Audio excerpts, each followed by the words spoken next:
Assalamualaikum warahmatullahi wabarakatuh. Selamat siang dok, perkenalkan saya Intan Auliara Tuningrum dari grup tutor 18 dengan NPM 196. Pada kesempatan kali ini saya akan melakukan diseksi pada ikan dengan tujuan untuk mengetahui perbandingan antara sistem pencernaan dari ikan dan juga manusia sehingga bisa mendapatkan gambaran yang lebih jelas karena terdapat beberapa organ yang memiliki kemiripan baik dari struktur maupun fungsi. Oleh karena itu saya akan menyiapkan alat dan bahan yang mana pada kesempatan praktikum kali ini saya telah menyiapkan sebuah ikan untuk nanti diseksi, kemudian juga saya menyiapkan gloves untuk nanti ketika melakukan diseksi, kemudian juga gunting untuk melakukan pembedahan serta pinset untuk membantu proses pengamatan pada organ-organ ikan tersebut. Baiklah, pertama saya akan menggunakan gloves terlebih dahulu.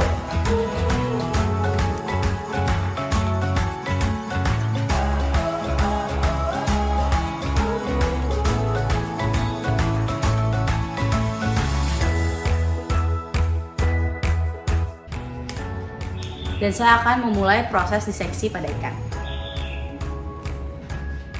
Baik, pada kesempatan kali ini saya akan melakukan diseksi pada ikan nila. Mana kesempatan ini saya menggunakan ikan nila putih atau ikan nila merah. Diseksi akan dimulai pada bagian anus dari ikan. Bisa terlihat.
Penampakan dari saluran pencernaan ikan, yaitu di sini masih tertutup oleh lemak.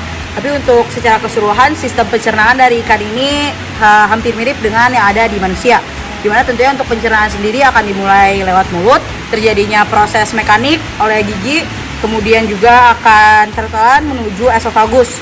Dimana esofagus berfungsi untuk menghubungkan mulut dengan bagian lambung.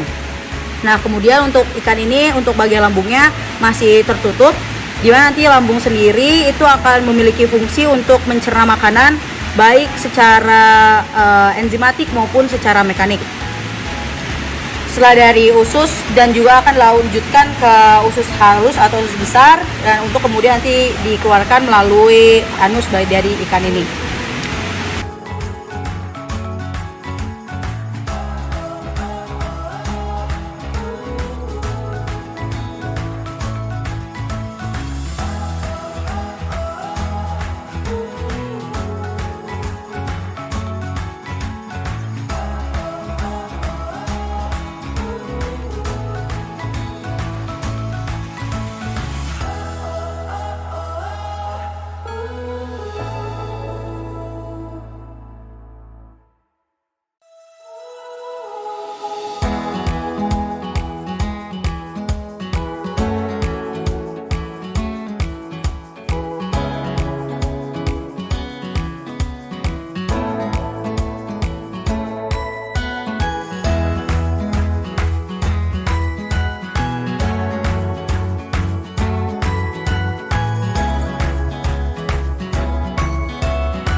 Baik, di sini adalah gambaran yang lebih jelas dari organ pencernaan ikan, di mana sudah dibersihkan, lemak-lemaknya sudah tidak ada. Dan kita bisa lihat untuk pencernaan dari ikan sendiri akan diawali dari mulut secara mekanik, dibantu oleh gigi, di mana makanan akan disalurkan sampai ke bagian lambung untuk organ lambungnya ini, di mana lambung ini nanti akan berhubungan dengan mulut melalui esofagus, di mana di esofagus akan terjadinya gerakan peristaltik agar makanan bisa melewati esofagus dan sampai ke lambung dengan cepat. Setelah itu di lambung organ yang ini, mana organ ini dia akan berhubungan dengan organ selanjutnya, yaitu organ usus seperti ini. Nah, untuk di pencernaan yang terjadi di bagian lambung ini adalah pencernaan mekanik dan juga kimiawi. Untuk mekaniknya adalah gerakan yang terjadi pada lambung oleh otot-otot lambung, sedangkan untuk kimiawinya akan terjadi pencernaan oleh enzim maupun HCl. Setelah itu makanan akan disalurkan lebih lanjut menuju usus, di mana di usus ini akan terjadi absorpsi zat-zat yang dibutuhkan oleh tubuh, dan kemudian akan berlanjut sampai akhirnya dibuang melalui anus.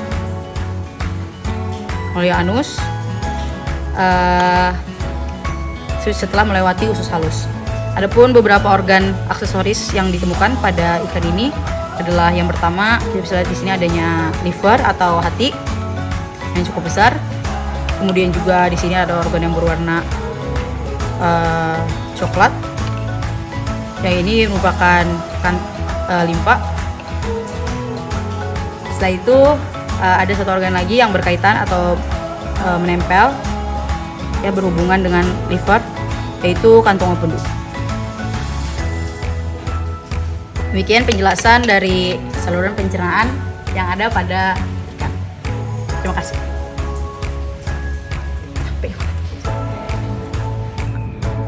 Baik, demikian video diseksi ikan. Selanjutnya saya akan menampilkan gambaran lebih jelas mengenai perbandingan antara skema organ pencernaan manusia dan juga ikan. Assalamualaikum warahmatullahi wabarakatuh. Selamat siang teman-teman dan juga dokter. Sebelumnya saya akan menjelaskan dan juga membandingkan bagaimana pencernaan yang terjadi di manusia dan juga di ikan. Nah, saya akan menjelaskan terlebih dahulu proses pencernaan yang ada pada manusia, di mana sebagai kita ketahui makanan akan masuk melalui mulut, di mana di mulut ini akan terjadi proses mekanik yang dibantu oleh gigi dan lidah agar makanan tadi partikelnya menjadi lebih kecil ataupun bagiannya menjadi lebih kecil sehingga nanti lebih mudah untuk dicerna. Selain itu juga terdapat proses pencernaan yang bersifat kimiawi, terdapat enzim amilase yang nanti bisa memecah karbohidrat menjadi lebih sederhana. Nah, nantinya makanan tersebut akan tertelan melalui faring atau lebih tepatnya adalah orofaring untuk masuk ke esofagus. Di esofagus ini akan terjadi proses peristaltik atau gerakan peristaltik yang bersifat mendorong makanan sehingga nanti bisa masuk ke daerah lambung. Nah, di lambung sendiri nanti makanan akan mengalami proses mekanik dan juga kimiawi. Untuk proses mekaniknya akan terdapat gerakan mixing movement sehingga komponen di seluruh makanan tersebut bisa tercampur. Selain itu juga terdapat proses kimiawi di mana terdapat beberapa enzim yang disekresikan oleh lambung dan juga terdapat cairan HCl yang bersifat sebagai antibakteri atau sistem imun agar makanan yang kita konsumsi ini aman untuk diserap di bagian usus atau aman dari bakteri-bakteri lainnya yang bersifat jahat. Kemudian makanan tersebut akan berlanjut ke daerah usus halus, di mana usus halus sendiri terbagi menjadi 3 bagian. Yang pertama adalah duodenum, kemudian jejunum dan juga ileum.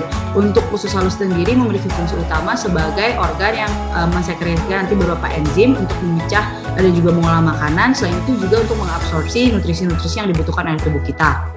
Nah, untuk duodenum sendiri strukturnya yang berbentuk seperti huruf C, sedangkan untuk jejunum dan ileum tidak terdapat perbatasan yang jelas secara makroskopis. Namun apabila ditelah lebih lanjut lagi, terdapat struktur yang berbeda di antara jejunum dan ileum seperti banyaknya vaskular yang ada di jejunum ataupun lebih banyaknya lymph node yang ada di ileum.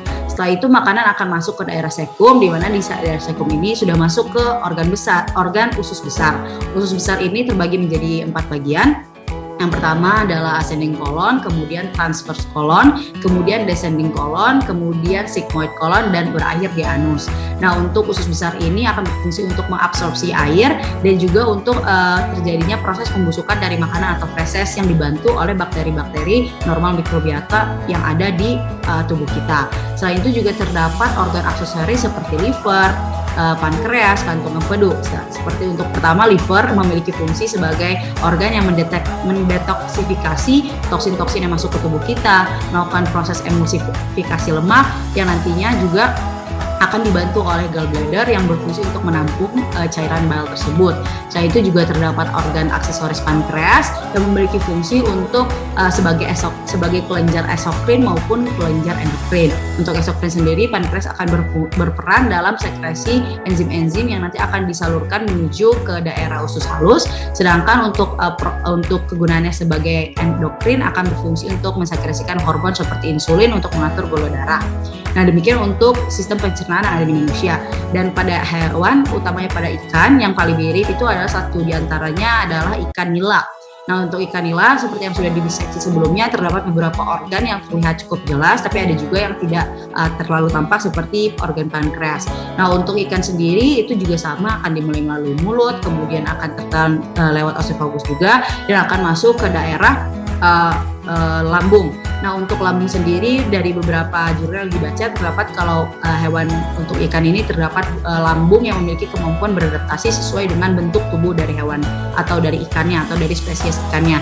Sehingga untuk nila sendiri dia terdapat seperti dua cekungan ini yang ada sedikit belakang dan juga di bagian depan yang berhubungan langsung dengan esophagus.